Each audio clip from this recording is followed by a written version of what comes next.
Sa pagpapatuloy ng ating kwento, nagpapatuloy pa rin ang malakas na ulan sa buong kagubatan. Makikita natin ang mongoloid na naglalakad habang hinihingal.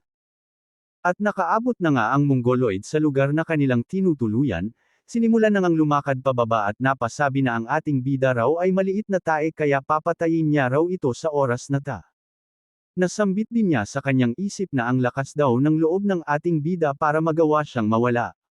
Dagdag pa ng mongoloid na palagi niyang narinig na masyado daw delikadong pumunta sa kagubatan sa gabi at malapit na daw siyang mawala. Malapit na nga ang mongoloid at nakita niya na wala ng tao sa loob ng silid. Bigla naman siyang napatanong na ang talent show ay natatapos na, pero nagtaka siya dahil masyado daw tahimik ang paligid at makikita sa likod ng hangal na may babae palang nakasunod sa kanya. Balik sa mga tao sa silid, pagkatapos nilang tignan ang ating bida, nilapitan ito ng kalbong direktor. Pagkalapit ng kalbong direktor sa ating bida, agad niyang tinanong ito na saan daw nakita ng ating bida ang baril na kanyang hawak-hawak. Ngunit sinabi ng ating bida na nakita niya ito at tinanong ng kalbo ang ating bida kung saan. Pero hindi sumagot ang ating bida, tanong ng kalbo. Dagdag pa ng kalbo na pag-isipan daw ito ng ating bida at tugon pa niya na saan pumunta ang ating bida sa lahat ng panahon na may kaguluhan dito. Bigla namang nagsalita si Shinyong sa likod na hindi na daw importante ang tanong ng kalbo sa ngayon at mukhang hindi maintindihan ng kalbo ang sinabi ni Shinyong.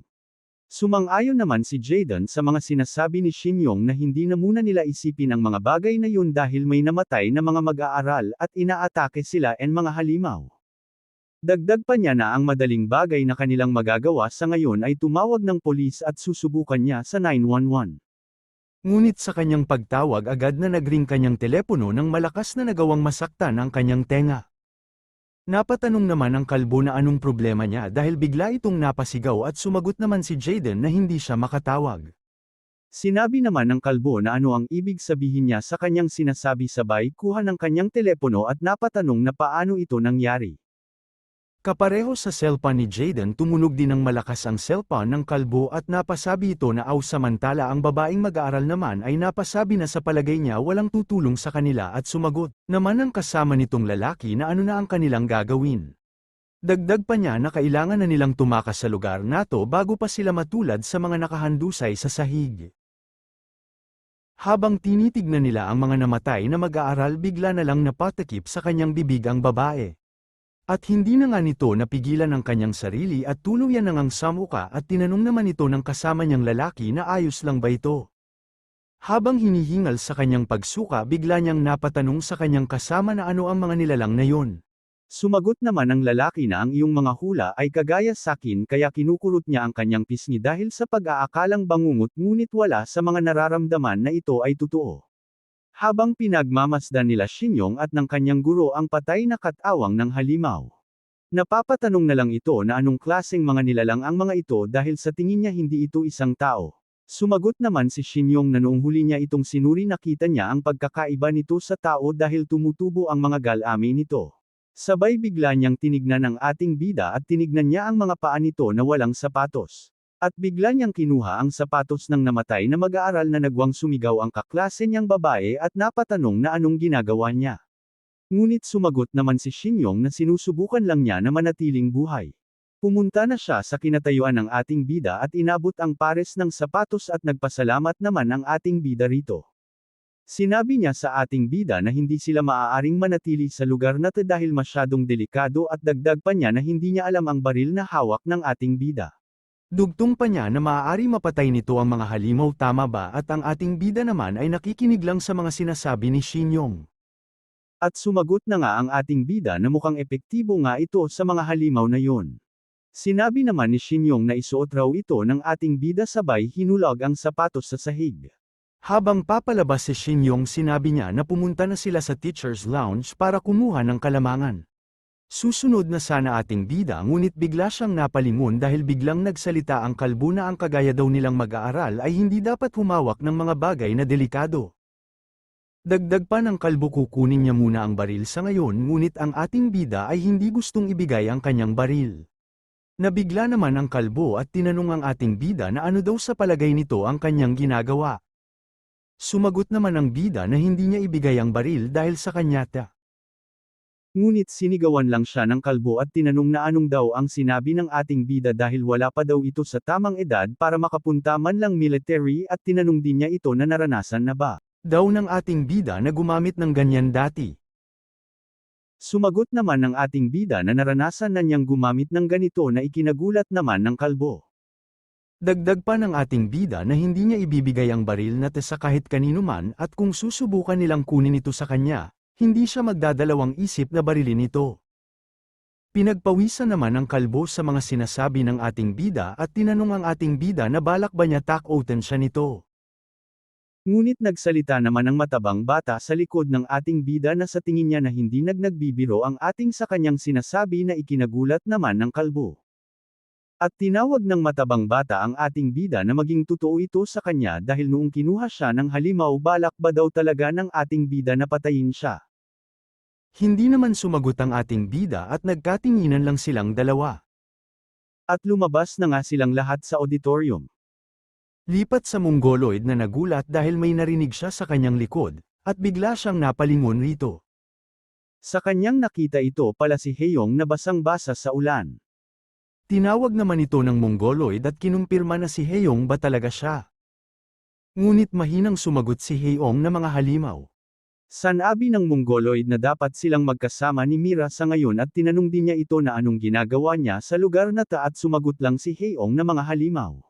Dagdag pa ni Heyong na kailangan na nilang lumayo at hindi na nga ito nakapagtapos sa kanyang sinabi na ikinagula naman ng Mongoloid at biglang nawalan ng malay. At nagulat pa ang Mongoloid sa kanyang nakita dahil nakakita siya ng mansa ng dugo sa damit ni Heyong. Dagdag pa niyang pagtataka na lahat ba ng mansa sa kanyang damit ay totoong dugo. Nagsalita naman si Heyong na silang lahat ay namatay na. Napatanong naman ang Mongoloid na ano at sumagot si Heyong na merong halimaw na pareho ang mukha ni Mira. Dagdag pa niya na pinatay niya ang lahat kasama na si Jinhui, Sujan at ang lahat. Sa mga narinig ng Mongoloid napapaura na lang ito at napatanong sa kanyang sarili na ano ang sinasabi ng babaeng ta. Nakalipas ang isang oras sa gitna ng kagubatan may dalawang nag-uusap sa loob ng kuweba at sinusubukan nilang magsindi ng apoy gamit ang kanilang basang lighter. At nagulantang sila dahil may biglang nagtutok sa kanila ng malakas na ilaw. Sa kanilang nakita nagulat ang dalawang hangal, dahil ito lang pala ang Mongoloid kasama si Heyong. Sa kanilang pagkikita tinanong ng mga hangal na si Sangbin ba talaga ito. Ngunit hindi sumagot ang Mongoloid at tinanong sila kung ano ang kanilang sinasabi kanina lang at ano daw ang ginawa ng ating bida. Lipat sa ginaganapan ng kanilang retreat nagpapatuloy pa rin ang malakas na ulan. Sa loob ng Teacher's Lounge biglang napatanong si Miss Kim na totoo bang may halimaw at pinatay ang mga mag-aaral at ang PE teacher. Dagdag pa niya na nakainom ba silang lahat dahil hindi na ito magandang biro. Sumagot naman si Jaden na hindi sila nagbibiro sa kanilang sinasabi.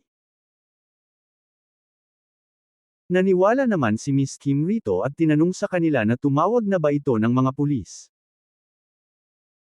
Sumagot ang kalbo na sinubukan nila kanina ngunit hindi nila matawagan. Bigla namang binuksan ni Miss Kim ang lagayan ng mga cellphone ng mga bata at binuhos ito sa sahig. At sinubukan nila ang mga cellphone at tinanong ng kalbo na kakuha ba sila ng signal o internet man lang. Sumagot naman ng lalaking mag-aaral na walang signal. Pangtawag o internet ganun din kay Shinyong wala lahat. Habang ang ating bida ay tinignan niya din ang kanyang cellphone at wala din itong internet para makapagpadala ng mensahe kay Crew. Napasabi na lang siya sa kanyang sarili na Crew hindi niya magagaranteya na makauwi pa siya ng ligtas. Bigla namang natanong ng isang mag-aaral sa kanilang guro na wala ba talagang signal dito noon pa at sumagot naman ang kanyang guro na meron naman dito dati at hindi pa ito nangyari noon. Napapaisip naman si Shinyong na hindi ito tungkol sa lugar nila ngayon at biglang tumunog ng malakas ang kanyang cellphone at nagtataka siya sa malakas na tunog nito. Sinabi ng mag-aaral kay Kalbo na siguro nasa malapit pa ang mga halimaw na yun kaya tinanong niya ito na ano ang kanilang gagawin ngayon. Sumag-ayon naman si Jaden rito at paasar na tinanong na naging military ba ito dati. Sumagot naman si Kalbo na oo pero matagal na panahon na yun. Bigla niyang naisip na ang bus ay pupunta dito bukas kaya aantayin na lang nila yun dito hanggang bukas. Sumagot naman si Shin Yong na hindi sila maaaring manatili sa lugar na ito na ikinagulat naman ng Kalbo. Dagdag pa niya na naitandaan ba nila na tumakas ang mga halimaw na yun sa bubong at binutas ito na parang papel. Sumagot naman ng Kalbo na kailangan lang nilang palakasin ang dingding at ang bubong. Sumagot din si Shin Yong na wala silang gamit na pampalakas para maigilan ang mga halimaw na yun. Dagdag pa niya na papasok pa rin ang mga halimaw na yun kahit ano pa mang gawin nila. At tinanong ng Kalbo si Shin Yong na iminumungkahi ba niya na lalabas sila. Pero mahinahong sumagot si Shin Yong na umuulan at gabi na rin kaya ang lalabas ngayon ay hindi ang kasagutan. Sa mga narinig ni Kalbo sinisigawan niya si Shin Yong na ano ang kanyang imumungkahi at sumagot naman si Shin Yong na may guro ba na nagdala ng kanilang kotse dito at ito ay ipinagtaka ng mga guro. Sumagot si Jaden na merong isa dahil hindi sila makasama sa kanilang sumakay sa bus dahil sa personal na mga bagay na kailangan nilang ingatan at sumagot si Shin Yong na sino sa mga guro ang tinutuko. Why ni Jaden? Nag-aalinlangang sumagot si Jaden na ang PE teacher na ikinagulat naman ni Shin Yong. At naalala niya kung paano pinatay ang guro na iyon. At pati na rin ang ating bida nagulat sa kanyang mga narinig at nagkaroon ng katahimikan sa kanilang paligid.